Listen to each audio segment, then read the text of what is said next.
Ayun, hello! So, diretso na tayo. Welcome to Basic Knitting with Mommy Lee. And I'm yours truly, Mommy Lee, of course, crocheter and knitter, crafter at the same time. Okay, so for today, we're going to discuss about how to make beanies or hats. Ayan. So, ito, gumawa ako ng dalawang sizes ng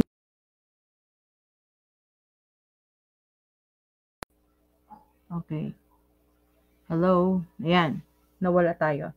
Gumawa tayo ng dalawang sizes ng bili, isang pambata at isang pangmatanda. So, first things first. When you're making a beanie, kailangan alam mo yung size, ano ba yung ano, tsaka anong design ba ang gusto mo. For this particular beanie, this is 1 by 1 rib kasi merong 2 by 2. Ayun. So, for this particular beanie, pero beanie in general, usually, di ba, paano siya?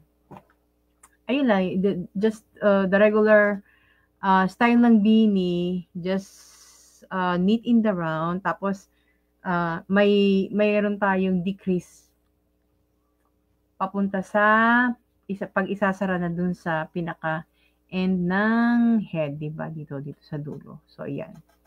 So, ayan yun. So, usually, the standard process of making a beanie, usually, magka-cast-on ka, depende sa size ng magsusuot. So, it could be different sizes, small, medium, large, or whatever.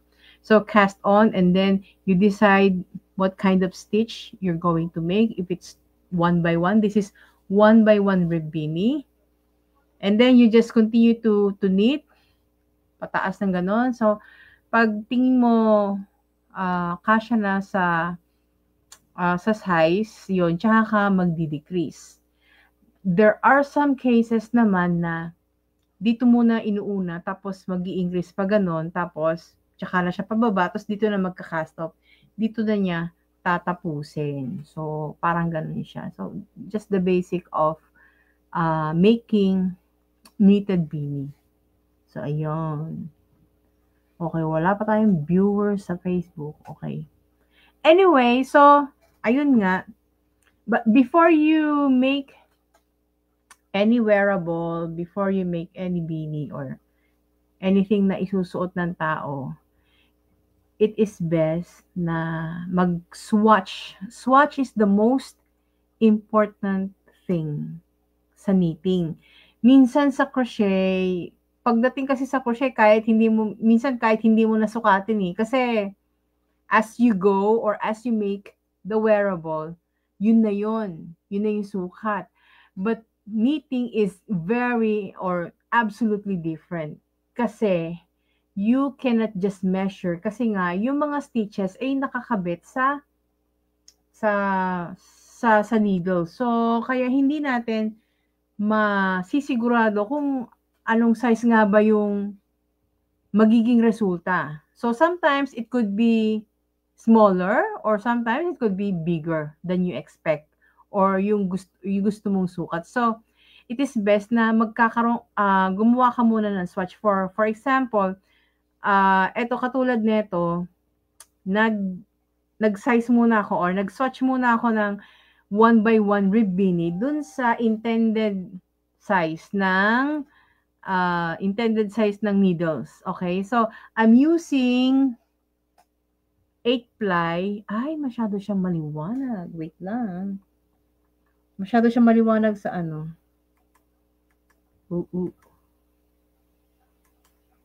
Masyado maliwanag pala. Wait lang. Patayin ko ya. Ay, pag pinatay ko, ganun din. Okay, so anyway, masyado pala siya maliwanag pag ganito. Anyway, so ang ginagamit ko is 8 ply milk cotton yarn.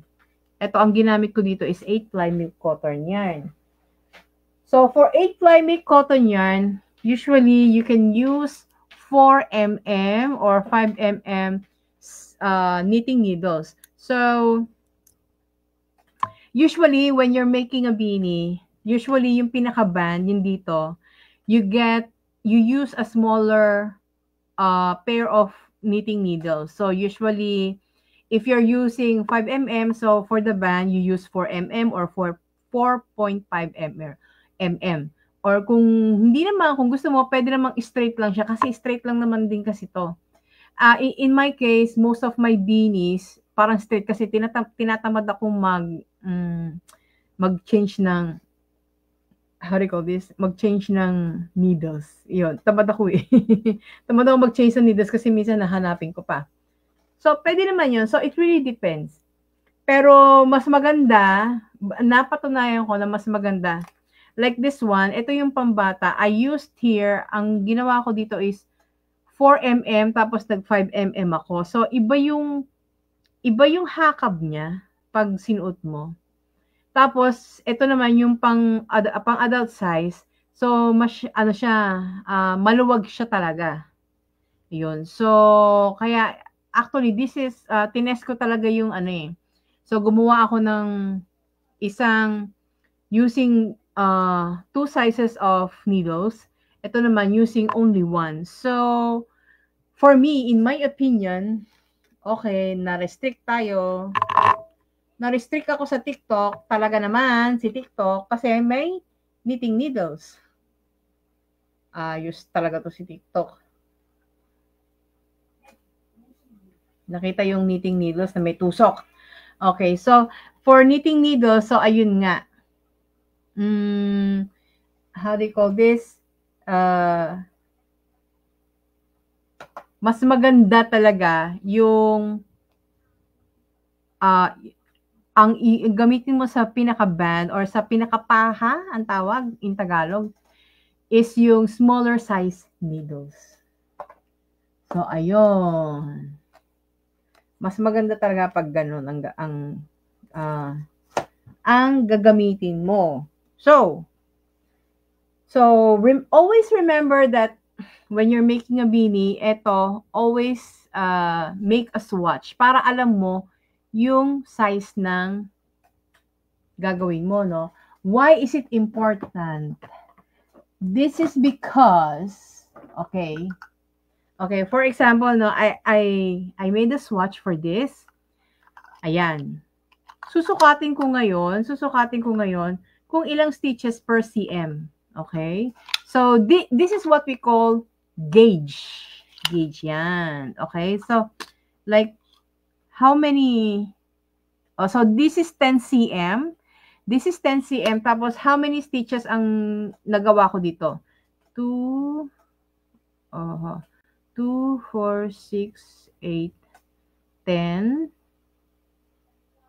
So, dahil 20 stitches per 10 cm. So, it means na ang gauge niya is what?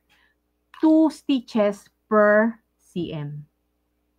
Yun. So, ganun siya. Anong size ng needle okay. Anong size ng needle sa for beginner? Usually 4 or 5 mm. Depende sa yan. Parang hook lang yan. Parang crochet hook lang siya. Kung ano yung yarn na gamit mo, yun din ang gagamitin mo. Diba? Kunyari, ito, ginagamit ko 8 fly. So, usually, ito is for beanies, 5 mm, 4 mm to 5 mm. So, ayun. So, ito, ang gauge na nagawa ko sa 5 mm is, ano yun? 2 stitches per cm. So, ang ginawa ko dito, yung sukat nito is, tignan nyo ha, ang sukat nito pambata, yung circumference, meaning yung pinaka-round niya dito, di ba? Yan yung circumference niya eh. Okay, ito yung circumference niya, more or less. So, ito nasa 40, 48. So, for example, ang sukat, tuturuan ko kayo mag-compute. Kasi, different people have different head size, di ba? Okay. For example,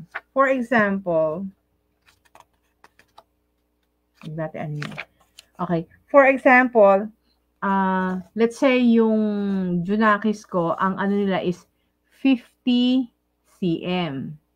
50 cm ang size nila. But, since na knitted to, nagbawas ako ng minus 2 cm. Around 2 cm siguro, okay na ba yun? Ito yung actual head size. This is the actual head size, for example, 50 cm, no? Magma-minus ka dyan. Kasi pag sinunod mo yung actual head size, yung pinaka-knit, masyado siyang maluwag. So, i-adjust natin, magma-minus tayo. Okay? Magma-minus tayo ng konti. So, let's say, yung actual head size niya is 50 cm. So, bawasan mo ng mga 4 cm siguro, pwede na yun. O, yun, 4 cm. Usually, 4 cm or 5 cm, bahala ka kung gaano mo gusto yung, kung anong gusto mong sikip or hakab ng bingi sa'yo. Okay? So, for example, 2 cm or 4 cm. So, anyway, gawin natin 2 cm, no? So, ito yung actual head size, tapos medyo bawasan mo ng 2 cm to 4 cm, so magiging 48 cm. Ngayon, ito yung 48 cm, di ba yung gauge natin na nagawa, kasi maluwag to maluwag. Yung gauge na nagawa natin, so how many stitches ngayon, ang ibig sabihin, how many stitches? Alam niyo yung conversion? Alam niyo yung conversion sa conversion factor, yung may, how do you call this? Para mag-cancel out. Anyway, this is basic math. Kung natatandaan niyo yung pag-convert ng mga, dito ginagawa natin.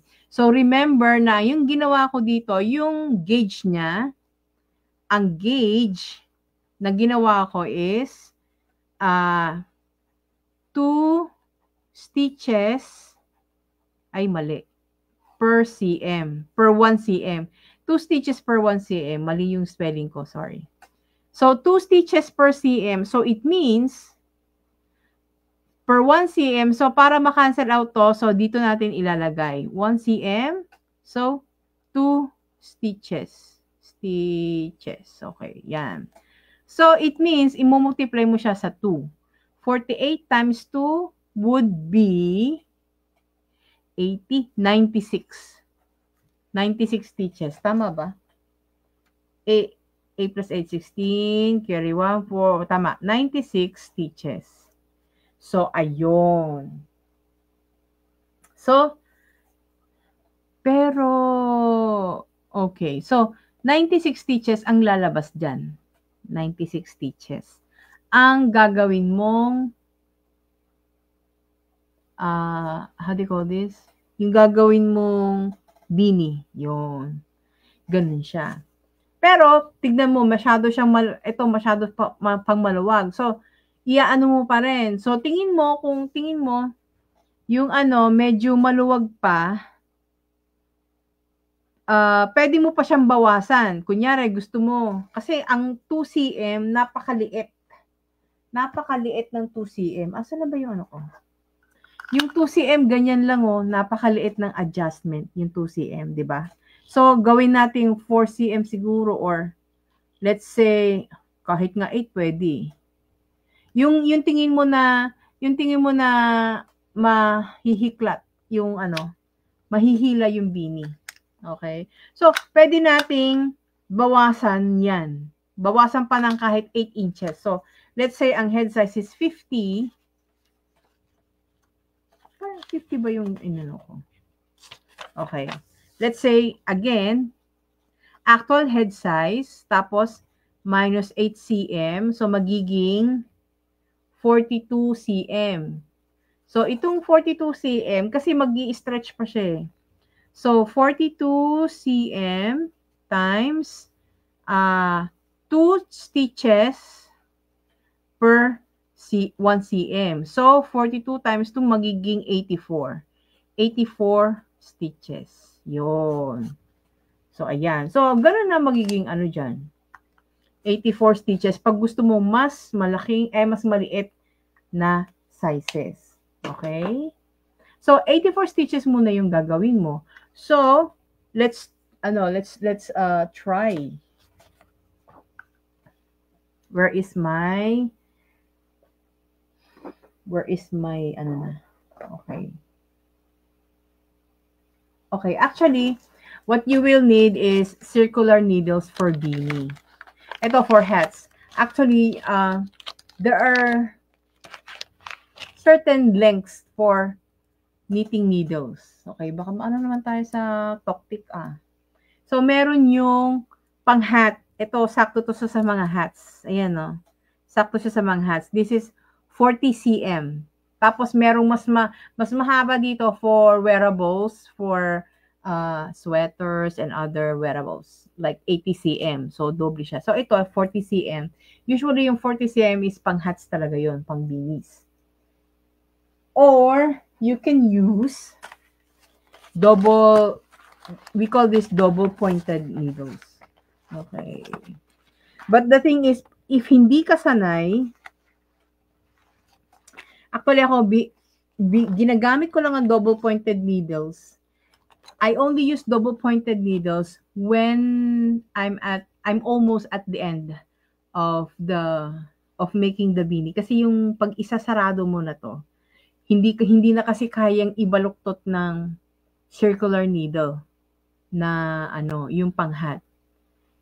Pag isasara mo na siya, it's either gumamit ka ng double pointed needles na nakapalibot ng ganon, or you can use a longer circular needles kasi pwede mo siyang i-bend. Kasi ipapakita ko sa inyo. Kasi pag lumiit ng lumiit, hindi mo na siya hindi mo na siya magagamit kasi limited na yung galaw mo. Pero pag gumamit ka ng circular needles, kasi paano nga siya, paganyan, no? So, paganyan, mangyayari, yun, magagawa mo yung dapat mong gawin. Yun. So, ini-explain ko lang para may idea kayo kung bakit, kung ano.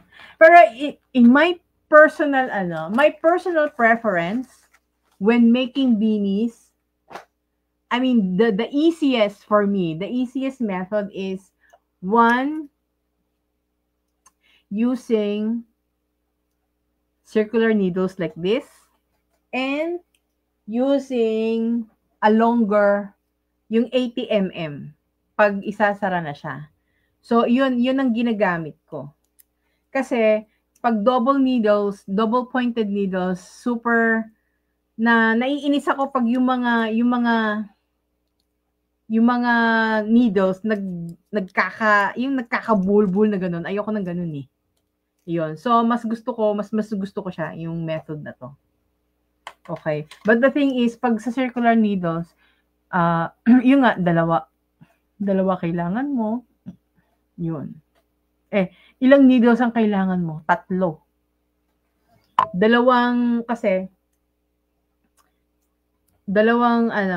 do you call this? 3 circular needles ang kailangan mo. 1 smaller circular needle, 40 cm. And then 1, yung 5 mm na needle, 40 cm. At saka 80 cm na 5 mm needle. So, yun ang kailangan natin. Okay? Wait lang. Hinahanap ko yung isang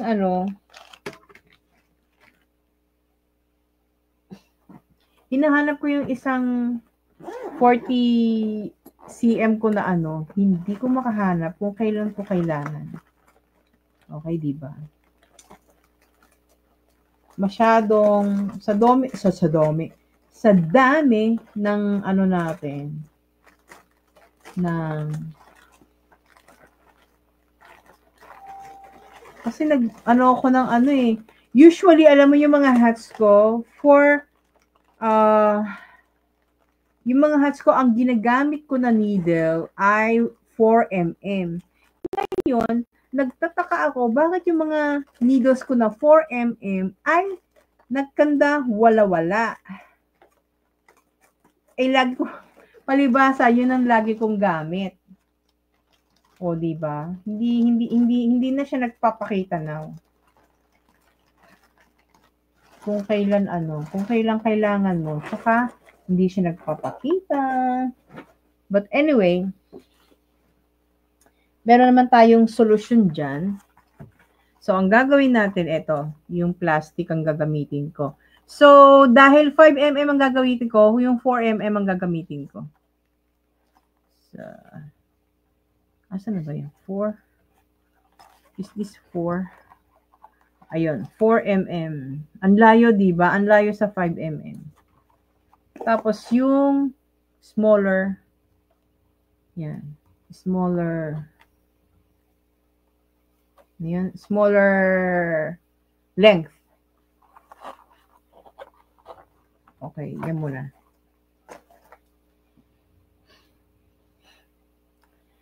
Ito, plastic lang to eh.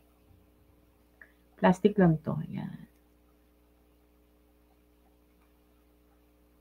Wala. Baka humulagpos to. Hala! Okay. Yan. Plastic lang muna gagamitin natin for this demo. Okay, so, ang gagawa tayo ng maliit lang. So, kanina, ang sabi ko is, kanina ang sukat natin, gawa tayo ng maliit na version. Asan na yung yung kaninang sinukat natin, para mas madali.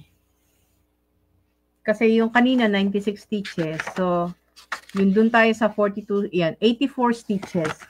Yan, 84 stitches. Actually, itong feeling ko, kasi, actually, ito, pag hindi ko pa siya nilabahan eh. So, mas maganda talaga nilalabahan para makita mo yung yung, how do you call this? Makita mo yung final result ng fabric. Kasi, meron akong ginawang mga beanies na ganito, lumuwag siya eh. But anyway, yung 86 stitches na yun, adult size na yun eh. So, baka lumabas to pang adult size. Kaya that's why, talaga, alam niyo yung knitting is, it's a trial and error talaga. Okay. So, anyway, so, we're gonna cast on 84 stitches. So, how do you know cast on 84 stitches? First, para maano muna, ipapaikot mo yung 1 stitch yan. 2, 3, ay mali. 1, 2, 3, 4, 5, 6, 7, 8, 9, 10, 11, 12, 13, 14, 15, 16, 17, 18, 19, 20. Kasi magkakaroon tayo ng tail, yung long tail cast on. Kailangan natin ng tail. So, 2, 4, 6, 8. So, ito, yung mga gantong tail na kailangan mo for the long tail. So, mga 84 stitches, mga ganyan. Tapos, mag-adjust ka na lang ng a few inches. Yun. So, ito yung working yarn sa harap. Tapos, ito yung tail na mahaba sa harap ko. Yan. And then, we're going to start casting on. Okay.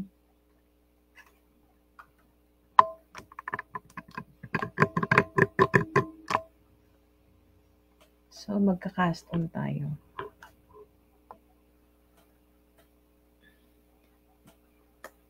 Okay. So, sa pag-cast on, ito na natin ito pag-cast on last week. So, yan? Magic loop. Yan. Tapos, yung working yarn nandun, yung mahabang buntot, yung tail dito sa banda rito. Okay? And then, you just have to long tail cast on. Parang slingshot. Parang slingshot. Parang tirador. 'Di ba? Paway. Magwaway ka. Yan. Paway. Okay. Paway siya. So, sulot dito. Hindi kita sa hindi kita sa toktik. Sulot dito. Kukunin mo kasi yung yarn na yan. Okay? So, that's, or, merong ibang mas madali. Okay? May mas madali. Put your index finger, ipupulupot mo na ganon, under, tapos ipupulupot mo, tapos isusulot mo mong ganon, hold, tapos itong yarn na to, yan ang kukunin mo. Yarn over, tapos ilalabas mo yung karayom. Yun. Tapos, let go, pull it tight. So, ganun ulit. Yung middle finger, under, rotate, i-cross mo, and then, insert the needle, tapos, hold the needle through your left hand, tapos, eto naman, yarn over mo yung sa kanan, kasi itong yarn na to ang kukunin mo, itong yarn na to.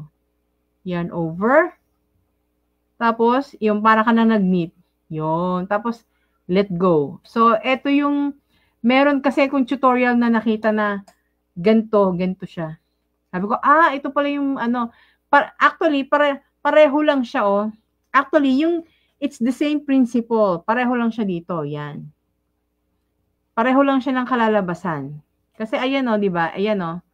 Tapos ito, sinungkit mo. Di ba? Yan. Kasi yung slingshot method, yung ganito, napakabilis. Unlike, pag gagawin mo yung etong sinabi ko, again, punta tayo dito, tapos, i-cross mo ganon, insert the needle, hold the needle with your left hand, tapos, mag-ano ka na, yarn over, tapos ininit mo siya, tapos, ganon. Ganon ko siya nakita eh. Ito kasi medyo maraming movements, tingnan mo. Tapos hahawakan mo yung needle both with your left hand and right hand. 'Di ba? Ang daming movements. Unlike pag natutunan niyo yung slingshot method, yung ganyan, pag natutunan niyo 'to, napakabilis. Yan. 'Di ba? Napakabilis lang 'yan.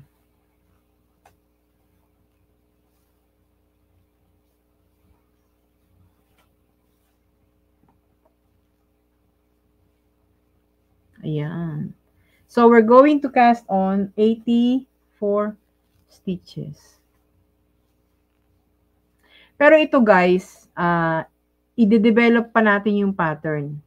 Kasi magte-testing pa ako. Tapos, ito kasi, I'm going to, lalabahan ko to.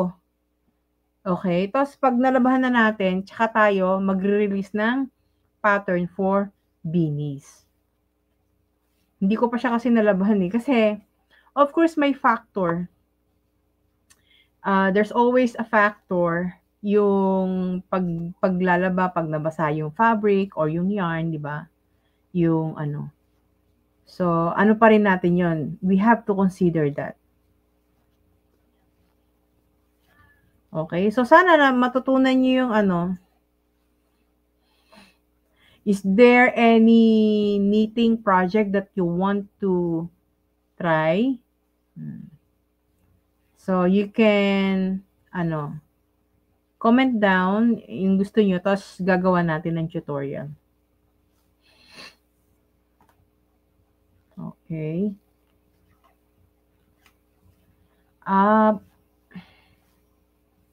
Yan. So, mag-ingat lang kayo sa mga kasi, katulad dito, especially if you are using interchangeable needles. Ibig sabihin, natatanggal yung needles. Ingat kayo dito pag inuusog nyo dito, oh.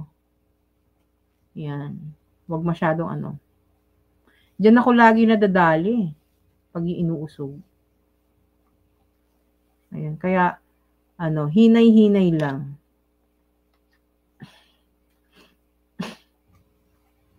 Hinay-hinay lang. Ano na naman to? Kala ko may ano na naman tayo. May violation. May violation ako sa TokTok. Hello, Rosette.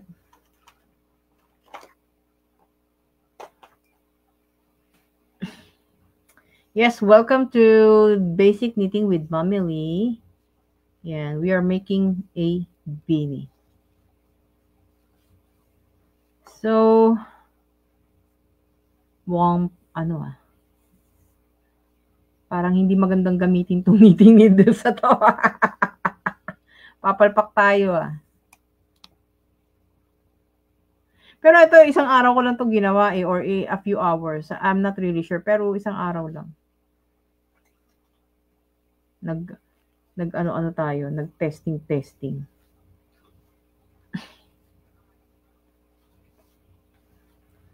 Ay, nako.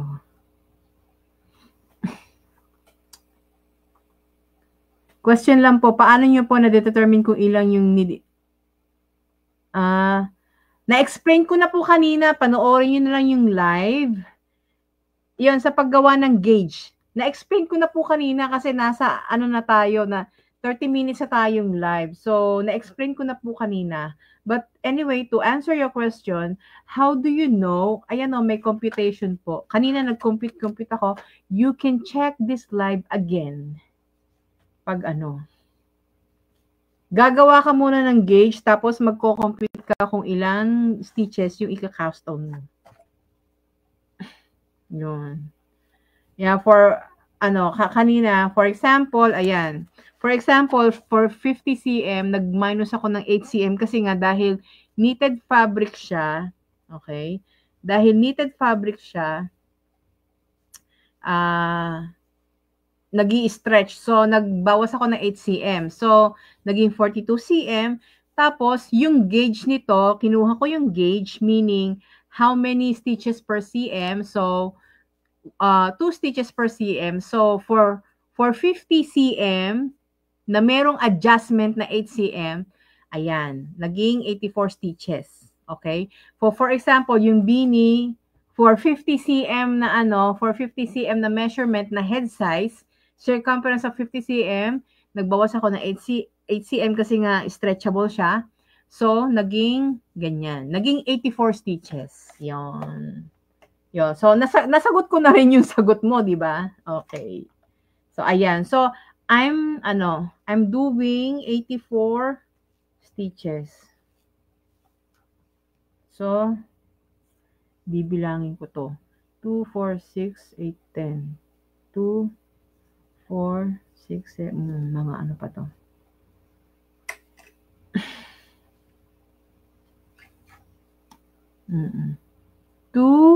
Wait lang. 2, 4, 6, 8, 10. 2, 4, 6, 8, 10, 20. 2, 4, 6, 8, 30. 2, 4, 6, 40. 2, 4, 6, 50. 2, 4, 6, 8, 60. 2, 4, 6, 8, 10, 70. 71, 72, 73, 74.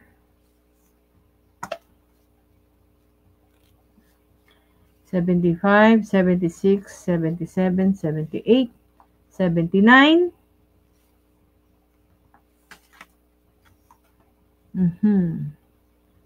80, 81, 82, 83, 84. So, ayun, nagkaroon na tayo ng 84 stitches. Kaso, hindi maganda yung ating parang hindi maganda yung ating yung ating needles. Mag-uulit ako. Mali yung ano. Okay, pero sana umokay to. Okay. So, ayun. Huwag kayong bibili ng ganitong needles. Yung plastic, hindi pala siya maganda. O, diba? At least, alam nyo na ngayon, diba? Pero maganda lang siya pag pang flat. Pero pag circular talaga, pangit. Kasi, ayan, no? It is supposed to stretch. Mahihirapan ako nito. Okay, anyway. Magagawa natin ng paraan yan. Okay, so 'di ba meron na tayong 84 stitches. So, how do you make sure that your stitches, ayan, igagawin na natin siyang circle. So, make sure your stitches are not twisted. Yun ang laging sinasabi sa mga tutorials. Make sure na yung mga stitches nyo ay facing the same, yan, ito yung front.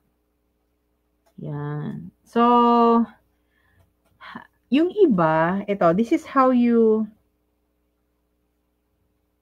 para i-ano mo yung, yung circle, yung panel, para maging circular panel, Okay. Just make sure that you're using not the shorter yarn, but the working yarn. So, usually yung iba, I mean, the easiest method is just knit. Di ba? Just knit. Yon. But, minsan, nagkakaroon sa knit and then you just go around and knit. Yung iba kasi, I mean, sometimes, in my experience, nagkakaroon ng pangit na edge dito. But, for, para maganda yung edge, minsan kasi nagkakaroon ng ganyan eh.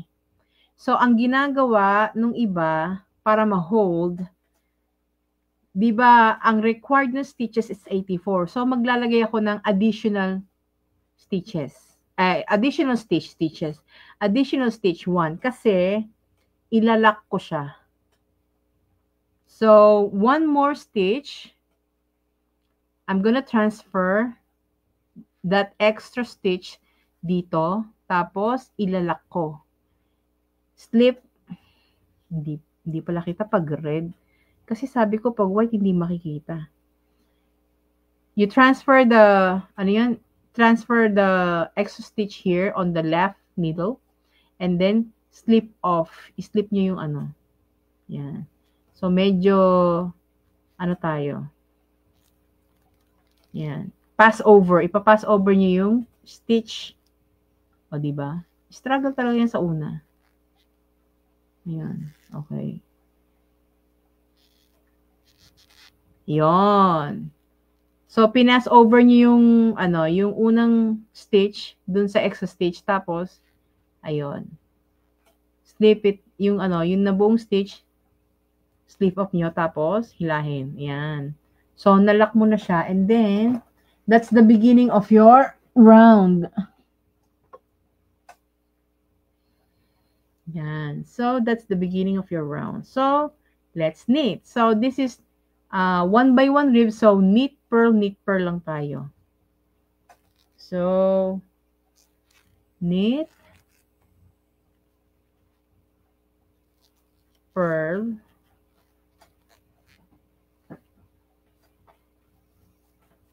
knit,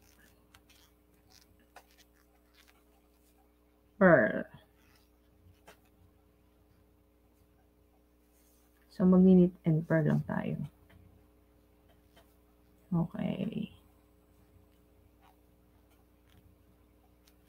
So, until makagawa ka ng, so, dahil hindi naman natin matatapos ang 2 hours, so naka 1 hour na tayo.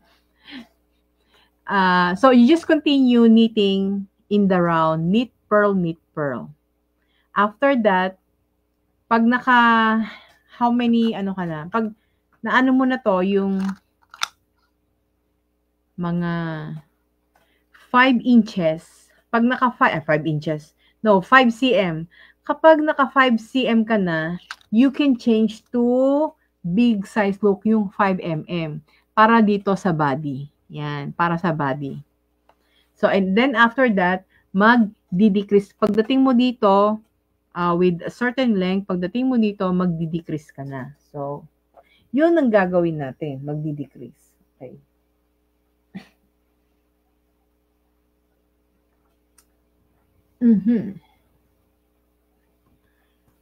Ito pala hinahanap ko. Nasa tabi ko lang pala.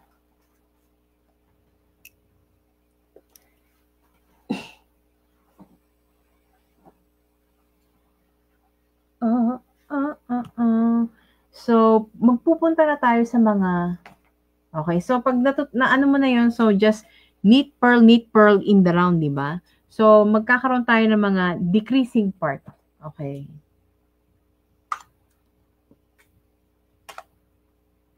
Sa decreasing part kasi, pag natutunan nyo yung decreasing part, pag natutunan nyo na mag-increase at mag-decrease, makakagawa na kayo ng beanie. Okay. Kasi yun ang yun lang naman ang importante. When you learn how to knit and purl, tapos decrease, increase, you can make sweaters, scarves, beanies, yun. Marami na kayong magagawa doon, actually. Kapag nagawa nyo na yun.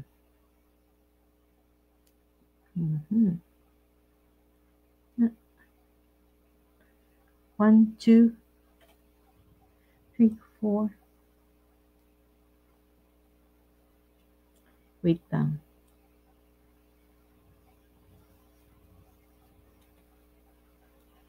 Pero for this particular beanie, dahil 2x2 rib siya, 2x2.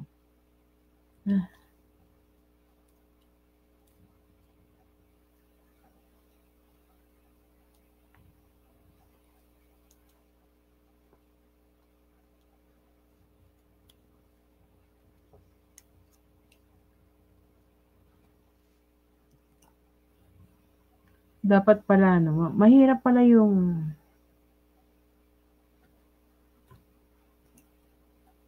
Siguro next week, na lang, we're going to...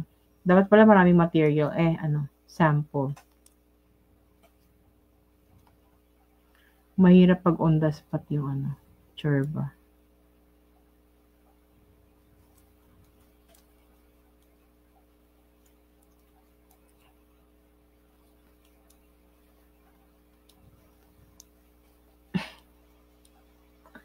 Okay.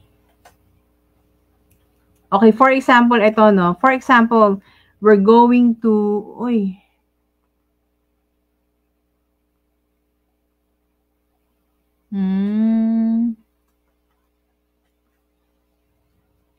Okay, so, how do you call this? Yung sa anong tawag dito?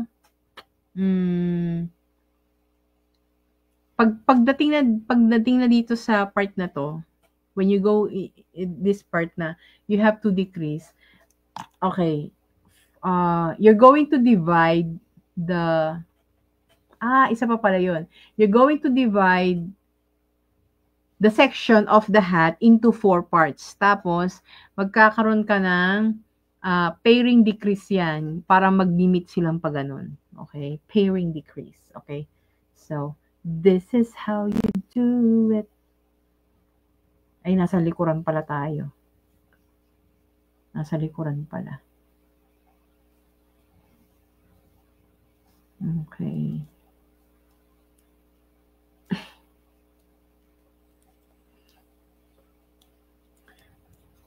So, para dun sa, for example, i-divide mo. So, for every round, meron kang ilalagay na stitch markers. For example, ito, dahil 84 stitches, i-divide mo sa 4. So, ibig sabihin, between markers, meron siyang 41 stitches or more or less 40 stitches. So, basta i-divide mo sa 4. Okay? Ngayon, I cannot show you that. Ang gawin natin, ito. For example, ito, nasa gitna. For example, yung mga stitches natin, this is just for the sake of, for demonstration purposes, 2, 4, 6, 11 pa nga to eh. Okay, for example,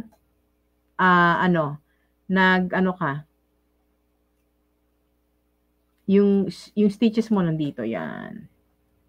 Okay.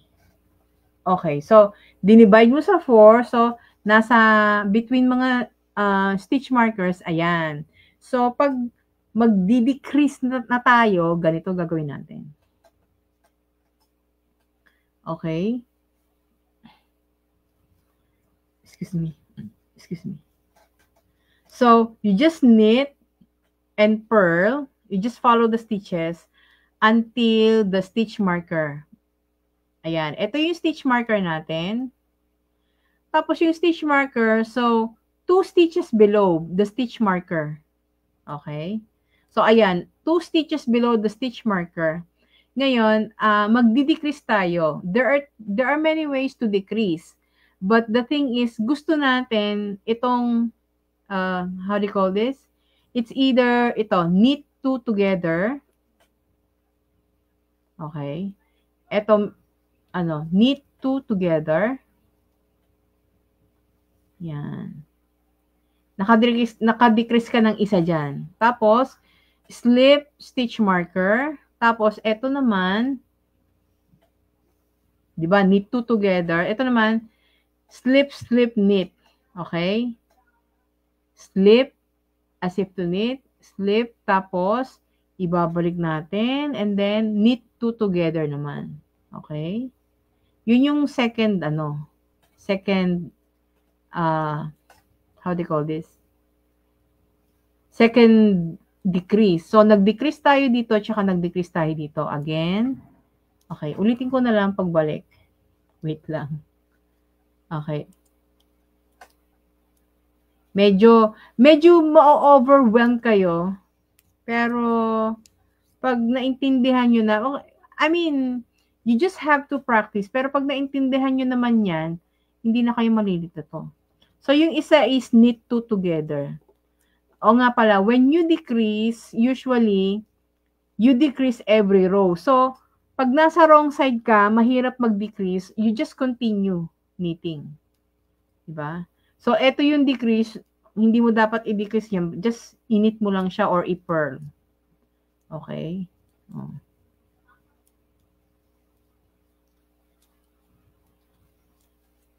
Yon. So, babalik na naman tayo sa right side. Yon. Dito ulit tayo mag-decrease.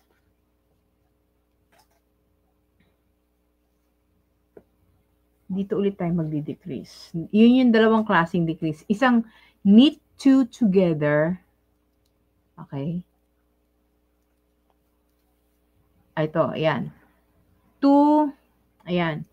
Basta you have to, 2 stitches before the stitch marker, tumigil ka na. So, in this case, ang gagawin natin, knit 2 together. Okay? Knit 2 together. Ibig sabihin, itong dalawang stitches na to, ininit mo siya. Knit 2 together. Ayan. Tulungan mo lang ng ganun. Ay. You just have to do it with the help of your, index finger. Yan. Pag continental, ganun talaga. Mas maano. Pero kapag English style, no need. Kasi, mahihila na siyang ganun, oh. Diba? Nahihila ng ganun eh. Pero pag continental, medyo hihilahin mo kasi yung yarn nandito sa kaliwa. Yun. So, gagano mo, hilahin mo lang ng ganun, pantulong. Okay? So, that's knit 2 together. Ay, nawala. Nalaglag. So, be careful not to drop your stitches. Pero okay lang naman yan. Magagawa mo ng paraan. Pero pag hindi mo pa naintindihan ng mga stitches, wag mong i-drop ang stitches. So, knit 2 together. So, these 2 stitches, ininit mo siya ng knit two together. Yan. Tapos, slip marker. Tapos, this time, yung kanina, slip, slip, knit. Slip, as if to knit. Slip, as if to knit. Tapos, ibabalik mo and then knit through the back loop. Tapos, knit them together. Yun, yan. So, yun ang yun ang one method. Pero meron pang iba. Okay. So, ayan. So, nakapag-decrease ka na. Ayan, no? Nakapag-decrease ka na. Tapos, pag na-decrease mo na siya, magmi-meet siyang pag ganun eh. Tapos magko-curve na siya. And then, masasarado mo na. Okay. So, ganun lang siya. And there are many ways. Gusto niyo bang gawa tayo ng tutorial ng full tutorial siguro ng ganitong beanie. Pero ito aayusin ko yung decreases na kasi actually nag-experiment ako ng ibang klase ng decrease. But I was thinking baka masyadong ma-overwhelm, especially kasi nga ang nga natin is for absolute beginners. So ayun. Natin. But anyway, thank you for today's video. Salamat sa mga nanood. Nakakapagod kasi pag hindi ko kaya yung 2 hours na sunod-sunod na Sabi ko 1 hour lang pala talaga kailangan. But don't worry, I'm going to work hard and I'm going to make tutorial videos. And please subscribe to my YT channel. I do have a YT channel, ladies and gentlemen. Meron tayo, Mamily din, Mamily. Papakita ko sa inyo. I do have my YT channel. It's the same. Mamily. Papakita ko sa inyo yung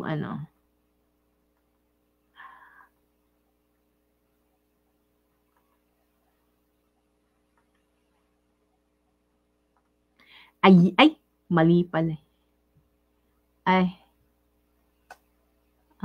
Paano ba yung layout na ganito? Ay, mali. Ano ba yan? Yon. Ayan po ang ating YT channel, Mamily. Actually, ang mga una kong mga videos dyan is yung mga The Crafters Forum. Ito yung mga The Crafters Forum, Tapos, yung mga live videos ko, alam nyo ba na si Facebook, ang mga live videos sa Facebook ay mag-auto-delete. Auto-delete na yun, after 30 days. So, yung mga live videos natin, dito natin ililipat. Para meron pa rin kayong mapapanood na Tagalog knitting tutorial. Okay? So, ayan. Ayan yung mga videos ko. And meron na akong mga shorts din dyan. Yung iba, hindi lang tayo Marami na ako. And we will still continue in the Crafters Forum. But probably for this season, next may season may season. For this season, ang lang natin is, ang goal natin ay how do you call that? Makapag-upload ng video tutorials. Yan. Okay. Kasi dati ang concentration ko yung mga craft, yung mga, yung open forum or yung mga usap-usapin, ay nagbabuffer. Ayan. Ang unang explore sa crochet, yung hanggang sa natutunan ko yung mga diagram, mga abbreviation ng iba't ibang. Ayan ang mga So, sana mag-subscribe kayo. Yes, meron din. Mamily din. So, lahat ng mga ko naka-upload din doon sa IG. Meron din ako, Mamily. Wait. Oo, Mamily. Basta Mamily. Sige, mamaya ipopost ko yung ano ko. Kasi minsan yung sa Insta ko, halo-halo doon kasi naka-connect din siya sa ano eh. Aayusin ko pa din. Yung aking Insta, ayusin ko pa din kasi kung ano-ano yung mga nakalink doon na ano, na, ay, thank you so much. Please subscribe. Yeah, meron din tayong Nick Knock. Yan. Ganun din, Mami Lee. Yes. So, anyway, salamat. So, we're going to end this live now and then, mag-ano tayo? We'll do more tutorials soon siguro next week. So, ayun, gagawa ko na ng full tutorial siguro to. Okay, salamat. Tsaka kasi actually, dinidevelop ko kasi yung ano, I'm actually developing this particular pattern for 8-ply milk cotton. Kasi alam naman natin, mostly na mga tutorials is from other countries. And usually, yung mga yarns nila ay hindi naman natin, hindi naman tayo masyadong accessible sa mga imported yarns. So, yung mga China yarns lang tayo, galing China. Ayan, yung 8-ply milk cotton. So, or I will be using more of, actually gusto ko nga more of local yarns, if possible. Okay, but anyway, so, nag-start pa lang naman tayo. So, we're going to do first itong 8-ply milk cotton, gagawa natin ng pattern, 5-ply, tsaka yung 4-ply. Yan. Kasi marami na akong nagawang ganun eh. So, medyo gamay na natin. So, gagawan ko na lang ng pattern and tutorials. Different style of beanies. Yon. So, thank you anyway. Yes, thank you, Rosetto. Sure. Basta i-ano mo lang. Kung Rosette din, sige, ifa-follow naman din kita. If, actually, if I see other people na nagko-crochet din, or nag-crafting din, or any, I follow back. Hindi naman ako, yes. Kaso, hindi ako masyadong ma-IG, ha? Hindi ako masyadong ma-IG. More on, FB, YT, and talk. Okay, so, but anyway, this is Mami Lee. Bye-bye.